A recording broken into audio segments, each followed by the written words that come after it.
Bonjour à tous. Vous constatez parfois que votre téléphone portable dans le train ne charge pas pendant 1 minute. Qu'est-ce qui se passe pour que pendant 1 minute, il n'y ait plus de courant dans la rame? En fin de compte, on va parler un peu technique. Si on prend un TGV ou un TER électrique, il y a en toiture un pantographe. Ce pantographe sert à capter le courant qui est dans un caténaire, en 1500 volts continu ou en 25 000 volts alternatifs.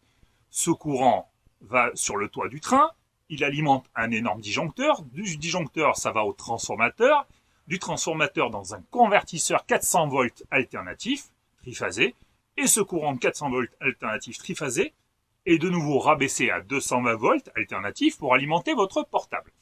Maintenant, qu'est-ce qui se passe quand il n'y a plus de courant dans votre portable? Revenons à la caténaire.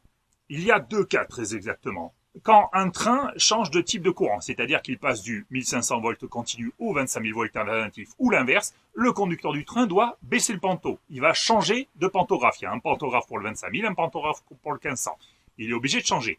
Quand le pantographe est descendu, le disjoncteur est ouvert. Quand le disjoncteur est ouvert, le transformateur n'est plus alimenté. Quand le transformateur n'est plus alimenté, le convertisseur 400 volts n'est plus alimenté.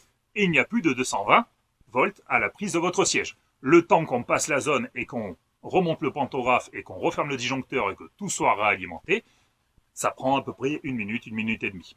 Il y a aussi un deuxième cas. Sous 25 000, on doit souvent changer de phase. Pour vous donner un petit exemple, c'est comme quand vous passez l'aspirateur chez vous et que vous débranchez l'aspirateur à un endroit pour le rebrancher ailleurs. Ben là, le conducteur du train fait à peu près pareil.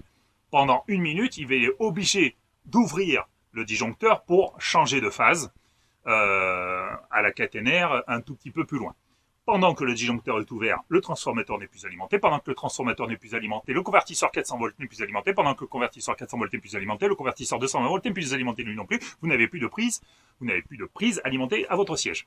Qu'est-ce qui se passe quand il referme le disjoncteur? Le disjoncteur se referme, le transformateur est de nouveau alimenté, le convertisseur 400 volts est de nouveau alimenté, le convertisseur 220 volts est de nouveau alimenté, et de nouveau, vous avez du courant à votre siège. Ouais, j'étais un peu rapide parce que sinon la vidéo va être trop longue. Voilà, ce sont les deux cas où temporairement, vous n'avez plus de courant à votre téléphone. Ne vous inquiétez pas, tout est sous contrôle et tout va bien. Et n'oubliez pas de souvent débrancher l'aspirateur, surtout si vous avez une grande maison. C'est chiant, il n'y a jamais assez de rallonge. Voilà, c'était tout pour cette vidéo. Bisous, tchou.